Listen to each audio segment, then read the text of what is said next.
Haste, broody, welcome back to the Nightmare Crypt. Lock your doors, dim the lights, and whatever you do, don't look behind you. Tonight's story is a personal account sent in by a viewer who survived something that shouldn't exist. Peace, if you're listening to this because you love the woods, because you find peace in the quiet between trees, turn this off now. I'm not saying that to be dramatic. I'm saying it because the thing that hunted me learned how to sound like peace. It learned how to sound like me. And if you hear it say your name the way someone who loves you would, it's already too late. I never imagined I'd be writing this from a motel room with the lights on at noon, curtains pinned shut with safety clips, heart thudding like it's trying to claw its way out. I never imagined I'd be afraid of silence more than screams. But if you want to survive what I didn't fully escape, you need to understand how it starts. Not with a monster, but with the woods going quiet. Chapter 1, the ending, comes first. I was running when I realized it had been letting me run. Snow tore at my lungs with every breath, sharp as broken glass. My boots slipped, caught, slipped again. Branches whipped my face. Somewhere behind me, something heavy moved through the trees without urgency. No crashing, no panic. Just the sound of weight being placed carefully, like it had all the time in the world. I remember thinking, very clearly, if I stop, it will let me stop. That thought scared me more than the thing itself. I burst into the clearing where the old fire tower leaned like a drunk against the sky. The ladder was half-rotted, rungs missing, metal screaming when I grabbed it. I climbed anyway. My fingers burned, my calves screamed. I didn't look down because I could feel it watching me. Feel the pressure of its attention, like fingers pressed into my spine. Then it spoke. It used my brother's voice. "Hey," it called, breathless, worried. "Hey, slow down, you're gonna hurt yourself." I froze. That was the mistake. Chapter 2, why I went into the woods. I went into the northern timberlands because I thought solitude would fix me. That sounds pathetic now, but at the time it felt reasonable. I was 32, newly divorced, newly unemployed, and so tired of people pretending to listen that I wanted a place where nothing spoke back. I took a seasonal job cataloging winter wildlife patterns, tracks, scat, carcasses for a conservation grant. Solo work, remote cabin, 3 months of snow and quiet. The cabin sat 20 miles past the last gas station, a splintered thing crouched among black spruce and birch. No cell service, a radio that crackled like it was drowning. The kind of place where your own thoughts start sounding louder than they should. The first week was fine, peaceful even. I learned the rhythms. Dawn light like blue bruises on the snow, the slow creak of trees warming in the sun, the distant complaint of ice shifting on the river. At night, the cold settled into the walls and popped them like knuckles. The second week, the woods stopped sounding right. It wasn't silence, exactly. It was selective. Birds would startle and cut off mid-call. Squirrels vanished. Even the wind felt cautious, threading through branches instead of pushing. I logged it as a weather pattern. Temperature inversion, maybe. I told myself that because the alternative was admitting the woods were listening. Chapter 3, signs you explain away. The first carcass was a moose. It lay on its side near the riverbank, legs folded wrong, eyes gone. The smell hit me before I saw it.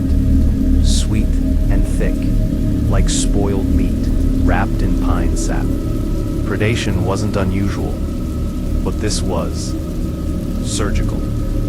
The rib cage cracked open, marrow sucked clean. No scavenger mess. No drag marks.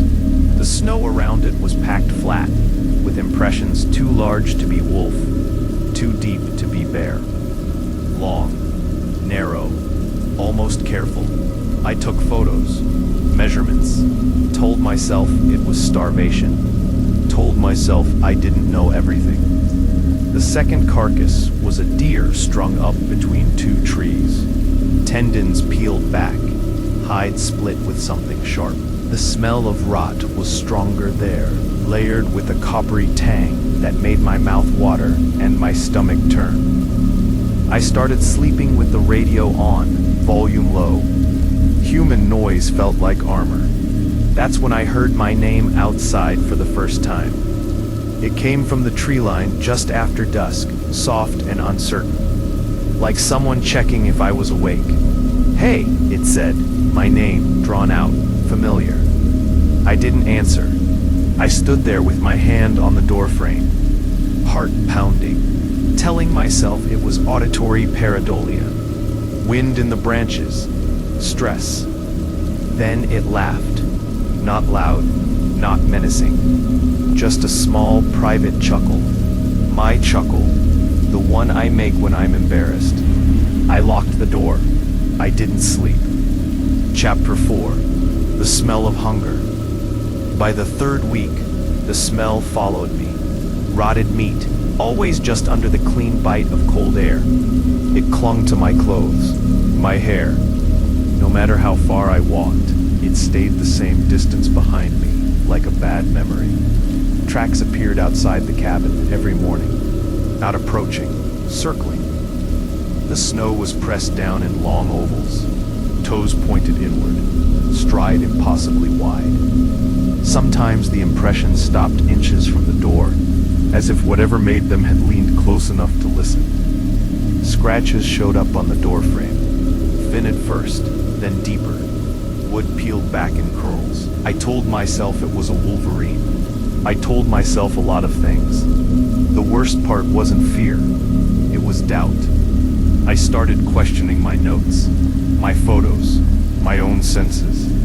I'd catch movement in my peripheral vision, tall, wrong-shaped, and when I turned, there'd be nothing but trees leaning together like conspirators. At night, the radio whispered under the static, snatches of voices, weather reports from decades ago. Once, my mother's voice, telling me to come inside because it was getting cold. I smashed the radio with a hammer and cried afterward, because breaking it felt like losing the last tether to the world I knew. Chapter 5. Proof you can touch. The night it touched the cabin, I was awake. The scratching started slow, patient. Nails or something like them, dragged along the wall, testing. Then the pressure came. The door bowed inward, just a little, like someone leaning their weight against it. I could smell it through the cracks. Old blood, winter. Hunger so deep it felt ancient. "Please," it said in my voice now. Hoarse, tired, I'm cold. I backed away until my shoulders hit the wall. My heartbeat filled my ears. The scratching stopped. For a long time, nothing happened. Then the window fogged. A shape pressed close, stretching the glass. Skin pulled too tight over bone, pale and cracked. An eye opened where a face should have been, sunken, yellowed, too aware. It smiled with a mouth that had learned the idea of teeth, but not the right number. That's when I ran. Chapter 6. The chase begins. I didn't pack. I didn't think. I bolted into the snow with a headlamp and a flare gun. The woods swallowing the sound of my panic. Behind me, something moved. Not fast, not slow. Certain. It didn't chase. It followed. Every so often, it called out encouragements, warnings. My brother's voice, telling me where to step, how to breathe. My own voice begging me to stop. The fire tower appeared through the trees like a promise. I ran for it, lungs burning, vision tunneling, and that's when it spoke from ahead of me. "Careful," it said gently. The ladder's missing rungs. I skidded to a halt, heart slamming, realization crashing down on me like ice water, because I hadn't told anyone about the ladder, and behind me the woods exhaled. Chapter 7. Two voices, one name. I stood there shaking, the headlamp beam wobbling between the fire tower and the trees behind me, trying to understand how my name could exist in two places at once. Behind me, snow compressed under deliberate weight. In front of me, somewhere in the dark near the tower's base, my own voice breathed, slow and calm. "You're okay," it said. "I already checked it. Come on." I didn't turn around. That felt important, instinctual, like prey animals that freeze, not because they're scared, but because evolution is screaming, "Don't move. Don't show it where your eyes are." The smell hit me next, rotted meat layered with cold iron. I felt it crawl into my nose and down my throat, thick enough to taste. My stomach twisted, hunger and nausea colliding in a way that made me gag. Behind me, the thing leaned closer. I could feel heat bleeding off it, wrong heat, like breath in winter that never quite dissipates. "Please," it said, my brother's voice cracking now. "It hurts. I can't feel my legs." I bit the inside of my cheek until blood filled my mouth, sharp and grounding. I forced myself to think of facts, real things. My brother was 3 states away. The ladder was missing rungs. Wendigos, if the stories were even half true, didn't chase. They confused. They corralled. I raised the flare gun with shaking hands and fired it straight up. Red light exploded over the clearing, bathing everything in hellish color. Shadows snapped into sharp relief, and for half a second, I saw it. It stood just inside the tree line, taller than any man, hunched like its bones were borrowed and didn't quite fit. Its skin clung to its frame, stretched thin and translucent, veins spiderwebbing beneath like cracks in old ice. Its legs bent backward at the knee, too long, joints swollen and wrong. Its face, God, its face, looked like someone had tried to remember a human from a bad description. Sunken eyes burned yellow, set too deep. Its mouth, split wider than it should have, lips pulled back to expose teeth that varied in size and shape. Some flat, some needle thin, all stained dark. When the flare began to fade, it didn't retreat. It smiled. Then the light died, and the woods swallowed it whole. By Ran. Chapter 8. The tower isn't safe.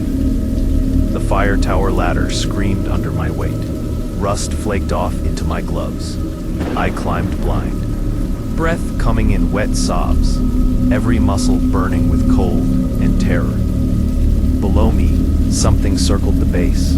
I heard it move now, not crashing, not charging, walking, slow, each step placed with care, as if it were considering the structure, imagining how I might fall. "You don't remember," it called up. My voice again, thoughtful. "This place is important." I climbed higher. The platform loomed above me, skeletal against the sky. When I hauled myself over the edge, my arms nearly gave out. I collapsed onto the wooden boards, chest heaving, tears freezing on my cheeks. For a moment, just one stupid, hopeful moment, I thought I'd made it. Then, the tower shuddered. The metal frame groaned as weight pressed against it from below. Bolts squealed. Snow drifted down from the rafters. I crawled to the edge and looked down. It was climbing. Not with urgency, not even with difficulty. Its limbs wrapped around the structure like it had been built for this. Fingers hooking into gaps, feet finding purchase where there shouldn't have been any. It moved sideways, occasionally stopping to tilt its head, studying me, learning. I fired another flare, directly at it. The light washed over its body, and I saw details I wish I hadn't. Patches of skin sewn together in old scars. A rib cage that expanded and contracted too slowly, like it was savoring each breath. Something moving beneath its skin, shifting like a second layer trying to escape. The flare struck its shoulder and bounced away, hissing in the snow. It didn't react. It only opened its mouth and inhaled deeply, like the light itself had a scent. Cold, it whispered. So cold. The tower shook harder. I scrambled for the trap door leading into the cab, fingers numb, vision tunneling. The door stuck for one awful second before giving way, and I fell inside, slamming it shut behind me. The scratching started immediately. Chapter 9, The Confession. Inside the cab, the air was stale and dead. Old equipment lay scattered. Maps, broken binoculars, a rusted emergency radio bolted to the wall. Frost coated the windows from the inside, opaque and blinding. The scratching came from everywhere at once. Nails or claws dragged along the metal walls, testing seams. The sound vibrated through my teeth. "You know why I chose you," it said softly, voice slipping between my brother's, my mother's, my own. "You already understand hunger." I clamped my hands over my ears, but it didn't help. The sound wasn't traveling through air. It felt like it was blooming inside my skull. Memories surfaced uninvited. Nights I'd gone without eating because I couldn't afford groceries. The way my stomach had gnawed at itself until hunger became normal. The resentment. The quiet, shameful wish that someone else would just disappear so I could have what they had. The scratching paused. "Say it," the thing urged. "You thought it too." The floor creaked. Something heavy settled onto the roof. I slid down the wall, sobbing now, whispering no, not to it, but to myself. My heartbeat thundered in my ears, so loud I was sure it could hear it. So loud I was sure it was counting the beats. The emergency radio crackled, static at first. Then, search teams delayed due to weather. Hope flared so suddenly it hurt. I lunged for the radio, hands fumbling with frozen knobs. "Hello?" I croaked. "Hello? This is..." The voice cut in smoothly. "Don't," it said, gently. "They won't find you." The radio clicked off. The scratching resumed, harder now. Metal buckled inward. A claw pierced through the wall, blackened and slick, dragging downward in a shower of rust. I raised the flare gun with my last trembling strength, pressed it against my own chest for a split second. If it comes through, I won't let it take me alive. Then aimed at the wall and fired. The flare detonated inside the cab. Light and heat exploded outward. The thing screamed, not in pain, in rage. Chapter 10, Falling is still better than staying.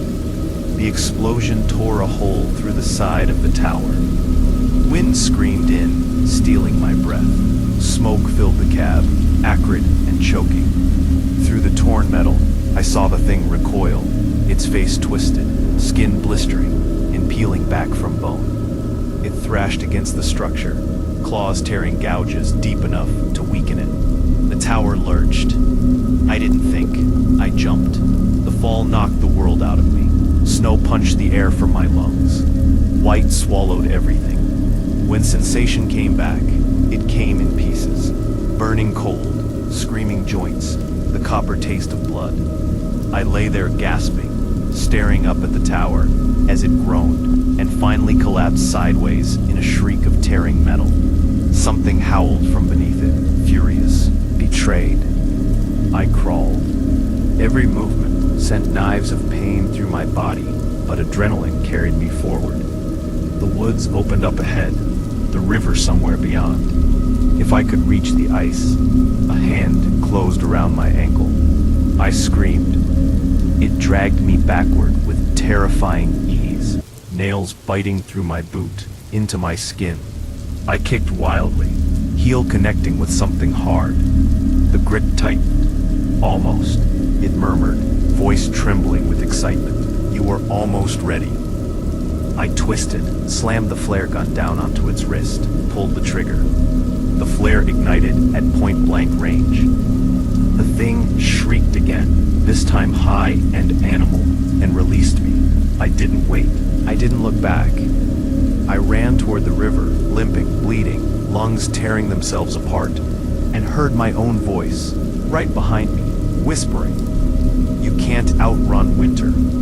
The ice ahead of me cracked. Chapter 11. The River That Doesn't Forget. The ice gave way under my weight with a sound like a gunshot. One moment I was running, the next the world dropped out from under me and winter swallowed everything. Black water punched the breath from my chest. Cold wrapped around me so violently it felt alive, like hands closing, like teeth. I went under. The river was louder beneath the ice, deep, roaring, relentless. The current grabbed me immediately, spinning me sideways, slamming me into the underside of the frozen surface. Panic detonated in my chest. I clawed upward, fingernails scraping uselessly against ice I couldn't see. "You're going to die here," my mind screamed. "You're going to drown under frozen water while it watches." I forced myself to stop thrashing. That instinct, panic, would kill me faster than the cold. I kicked out hard, feeling along the ice until my fingers found an edge where the break had started. I hauled myself up, inch by inch, arms numb, muscles screaming in protest. When I broke the surface, I screamed without meaning to. A raw animal sound ripped straight from my chest. The air burned worse than the water. My clothes froze almost instantly, stiffening around me like a second skin. I dragged myself onto the bank and lay there shaking, teeth clacking so hard I thought they'd shatter. The woods were silent again, not peaceful, waiting. I staggered to my feet, every movement clumsy and slow. Hypothermia crept in at the edges of my vision, dimming the world, softening my thoughts. I knew enough to know I was running out of time. That's when I heard footsteps on the ice behind me, slow, deliberate. It hadn't fallen in. Of course it hadn't. I turned just in time to see it step onto the cracked surface. Its weight spreading impossibly without breaking through. The ice groaned beneath it, webbing with fractures that never quite gave way. It tilted its head, studying me. "You learned," it said approvingly, my voice again. "Most don't." It took another step. I ran. Chapter 12. When the woods close in. The forest swallowed me whole. Branches clawed at my face. Roots reached for my ankles. My soaked clothes dragged me down, each step heavier than the last. My lungs burned, then dulled, like they were giving up the argument. Behind me, the thing followed, but now I could hear something else in its movement. Excitement. It let branches snap now, let snow fall from trees in heavy cascades. It wanted me to know where it was, wanted me to imagine it closing the distance. "You don't feel it yet," it called. "The cold doesn't hurt when you stop fighting." I stumbled, caught myself on a tree trunk slick with frost. My hands left smears of blood where skin had split open. I pressed my forehead to the bark for just a second, dizzy, thoughts sliding apart. That's when I heard the cabin generator, a low, distant hum. Hope flared so violently it nearly knocked me over. The backup shelter, an emergency ranger cabin I'd logged weeks ago but never visited. If the generator was running, it meant the automated system had kicked in due to temperature drop. Power, light, maybe a radio that still worked. I staggered toward the sound, half running, half falling, vision tunneling. The smell found me before the cabin did. Rotten meat, thick, overwhelming. The cabin lights glowed weakly through the trees, yellow squares against the dark. I burst through the door, slammed it shut behind me, and threw my weight against it. chest heaving. For a moment, there was only my ragged breathing and the hum of the generator. Then I saw the footprints on the floor. Long, narrow, melted into the ice like they'd been there a while. The smell was everywhere. Something had been waiting for me inside. Chapter 13, It Knows Warmth. The door behind me creaked. I spun around, flare gun raised, heart hammering so hard I could hear it in my ears. Nothing. The cabin was small, one room, metal shelves, a cot bolted to the wall. Emergency rations stacked in neat rows. Frost crept along the corners, but the heater hummed weakly, fighting a losing battle. The smell came from the cot. I approached slowly, every instinct screaming. The blanket was folded back, stiff with ice. Beneath it lay a pile of bones, human bones, cleaned, arranged. A rib cage laid open like a book. A skull positioned carefully at the top. Jaw slack, empty eye sockets staring at the ceiling. My stomach turned. Beautiful, aren't they? It said from behind me. I whirled around. It stood in the doorway. Not squeezed, not hunched, just there, filling the space wrong, its head nearly brushing the frame. The generator light flickered over its body, revealing details the darkness had hidden. Skin cracked and bleeding cold vapor, antlers branching from its skull like dead trees, scraps of fabric frozen into its hide. It smiled wider than ever. I keep the ones who stop running. It continued. Hey, keep me company. The door slammed shut behind it. The cabin shook as it took a step forward. The heater died. The lights flickered once, twice, then went out. Darkness swallowed us both. I fired the flare blindly. Red light erupted, painting the cabin in blood colors. The thing recoiled hissing, but didn't retreat. Its eyes locked onto mine, pupils blown wide with hunger. You're close, it said, voice trembling now, not with fear, but anticipation. I can feel it, the cold inside you.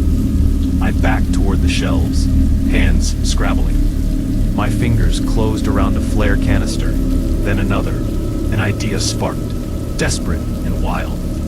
I ripped one open, spilling burning chemicals across the floor, then smashed it with my boot. Fire roared up instantly, licking the walls, filling the air with choking smoke. The thing screamed, not in rage this time, but outrage, like I'd broken a rule. I dove through the flames, shoulder first, through the side window as the glass exploded outward. The cabin burned behind me, orange light clawing at the trees, and still, it followed. Chapter 14, The Last Lesson. I don't remember how long I ran after that. Time blurred, pain dulled. My body moved on something deeper than thought. I remember falling, crawling, waking up in snow with my eyelashes frozen together. Eventually, I reached the logging road. Headlights cut through the trees. A truck. I stumbled into the beam, arms waving weakly, throat raw as I screamed for help. The driver slammed on the brakes. Doors flew open. Hands grabbed me, pulled me into warmth, wrapped me in blankets. They said later I was delirious, babbling about voices and cold and something that wore my face. They found the burned cabin, the collapsed tower, the carcasses. They never found tracks leading away from the road. I woke up in a hospital 3 days later, fingers blackened with frostbite, lungs full of fluid. The doctors called it exposure, shock, hallucinations. I let them, because how do you explain that sometimes, when the room gets quiet enough, I hear footsteps pacing outside? How do you explain that winter smells wrong now? Too sweet, too thick. Last night, my phone rang at 3:17 a.m. No caller ID. When I answered, I heard my own voice on the line, breathing slowly, patiently. You did well, it said. Next time, Don't jump. The line went dead, and outside my motel room door, something shifted its weight and scratched once. Very gently. The crypt is closing.